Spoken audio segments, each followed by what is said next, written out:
First things first, I hope you guys had a wonderful Thanksgiving. I know that I ate too much just like I do every single year, but now we have to get back into that technical analysis for the SPY, Qs, Apple, Tesla, and Amazon and NVDA. Actually, we're going to do all of them today, but we're going to do the hourly charts and then we are going to do the overall outlook for the week ahead on Sunday. So join back on Sunday for that full outlook for the week ahead, and then we're going to give you those updated ranges as well.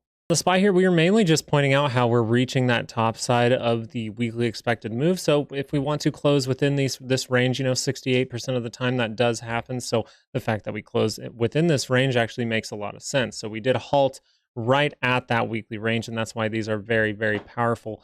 And what we're overall pointing out as well is the fact that there is just some divergence down here. Okay, you got that divergence on the hourly, but we don't want to get ahead of ourselves, right? I do believe that we are going to start to see reversal next week, maybe even as soon as Monday, and we do see some stock selling off that we're going to go over today, but we need this MACD here on the hourly to get to that negative territory in order for that to really start, in order for that negative trend to begin. And as we switch over to the Qs, you can see we halted again right at that range. Okay, so we halted right here at that range and we struggled to get through that level and we closed back within this zone here. So 68% of the time you will close on Friday within these two purple bars here.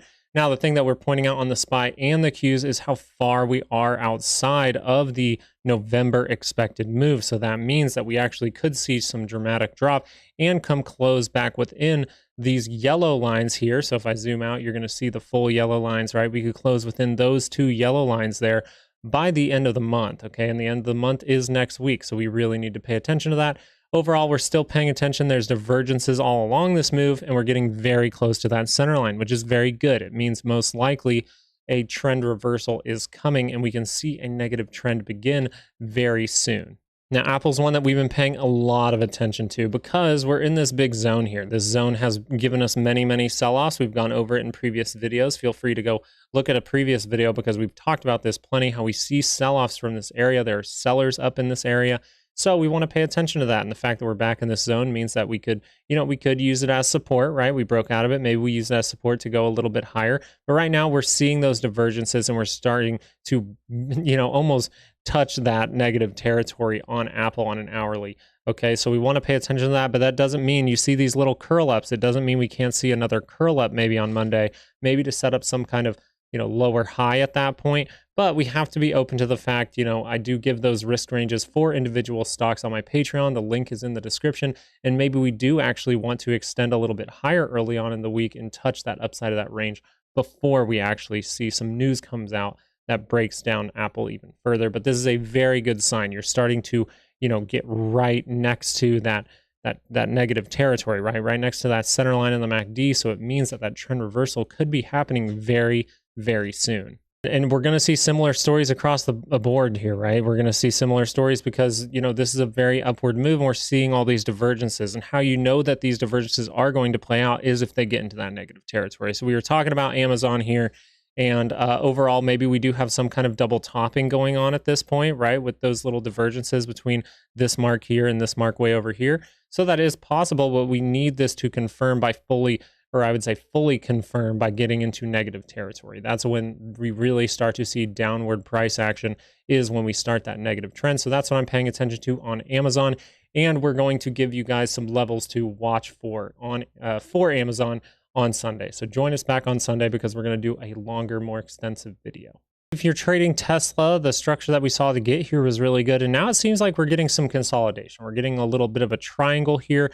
Whether that's going to continue to the upside or play out to the downside is yet to be determined. But right now you do have a high and you do have a lower high. Okay, so if this actually confirms as another lower high and we're able to see some kind of breakdown and make a lower low, that would be the most important thing at this point. You've seen touches of this area right here a few times, and we really like to see a closing bar to create some kind of lower low in order to then keep that trend going. Okay, as of right now, you can see that Tesla is creeping right around that negative territory, but I would just be patient with this. Tesla actually was green today while a bunch of other stocks were red. So it could mean that, hey, maybe Tesla does want to go up while the market goes down. We'll have to see, but overall, I just want to pay attention to a break of this triangle at this point. You don't necessarily have divergences, but you are still sitting right next to that negative territory. So that's really what I want to pay attention to on Tesla, but it does look good for both ways. So you could just say bullish case, we do see a breakout and go a little bit higher. And then you would say bearish case, most likely we make a move down into this liquidity down in here, right? We want to see all of this collected at that point in order to make maybe a second move higher from, this low way down here. So we just want to pay attention to that, but I think you have a good structure here to have an easy play, right? If it breaks to the upside, maybe we play upside. If it breaks to the downside, maybe I play to the downside. So that's overall how I'm looking at Tesla, and I just want to tell you that you do have some consolidation. So Tesla does have a little bit more chance maybe to go up, but I would just be paying attention to a break of this structure at this point. We've been talking a lot about NVIDIA, and we were overall pointing out how important this little mini sell-off was. This little mini sell-off actually brought the MACD lower, right, closer to that center line. Therefore, when the next roll-up happens, we're actually still very close to that center line, right? So we're getting closer and closer to that center line. You notice once we do break through it, we actually do get that dramatic sell-off. Now we're getting some price action. It looks like people are trying to figure out which way they want to go with this stock, but I think it's a good sign that you have this low here being taken out. You're creating a new low at this point, and you just have to say, okay, if this goes up, maybe even on Monday, maybe pops up and creates some kind of lower high at that point, and then breaks below this level, well, you'd be most likely looking for this area of about 459.54 in the short term. But overall, I do believe that I've actually marked off zones for Sunday's video for you guys, so you can zones to pay attention to if we see a drop. And I believe this zone in here is going to be very important for NVIDIA. So I do have 459.54 just marked as a point where we could see some sort of bounce. But I just wanted to state that this looks like a negative trend is beginning because we are in negative territory on the MACD. So that's very important. And maybe NVIDIA is signaling to us early on what the overall market is going to do come next week. Yields here, we're going to get into this mostly on Sunday, but I just wanted to switch over to TLT and show you guys an hourly chart here just to show you, TLT actually had all these divergences too. Okay, TLT had all these divergences too.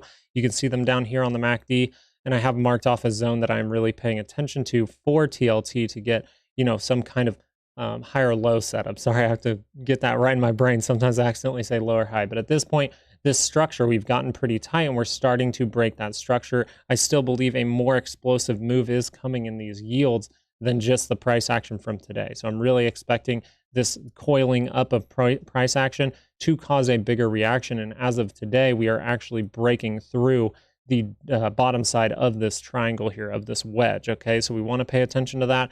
And it looks like maybe a dramatic move in TLT is coming. And right now, the signals are pretty much telling you that that is to the downside. So we want to pay attention to this on Monday and see if there's more of a dramatic drop, which will then cause the 10-year yield to actually rise. And then we will see that sell-off in a lot of tech stocks. Okay, the VIX we're mostly going to talk about on Sunday, but all I wanted to point out as of today, and so you can have it in your mind throughout the weekend, is the VIX is still making lower low after lower low, and I do have this point of 1212 marked, so it looks like we might actually hit my target on that. But I overall just wanted to show you guys this steep line compared to the VVIX, which is holding up a little bit better. And actually in the previous 2 days, we've actually seen it go up while the VIX is actually coming down. So that's just something I'm paying attention to. And we're seeing these Bollinger Bands start to get really tight on the VVIX. So maybe come Monday, we actually do see some kind of explosive move, or I am at least going to expect some kind of explosive move throughout the week next week. So the overall takeaway for this video is we are seeing some stocks, get those divergences to confirm, but we really need those to get fully into negative territory like NVIDIA did in order to start that negative trend. So it looks like NVIDIA could be starting that negative trend, and maybe it's leading the overall market, giving you a hint of what other stocks are going to do next week. So we really want to pay attention to that. I'm really paying attention to the VIX versus the VVIX right now, and we just want to give you guys a little bit more information on Sunday. So we will break things down a little bit further on Sunday and give you some of those updated ranges. I hope you guys had a great Thanksgiving. I know I did. It was a lot of fun, and I hope you guys have a great weekend. All right, get your little fill of stocks, right, and then just have a good weekend, and we'll come back on Sunday. Have a good night. Peace.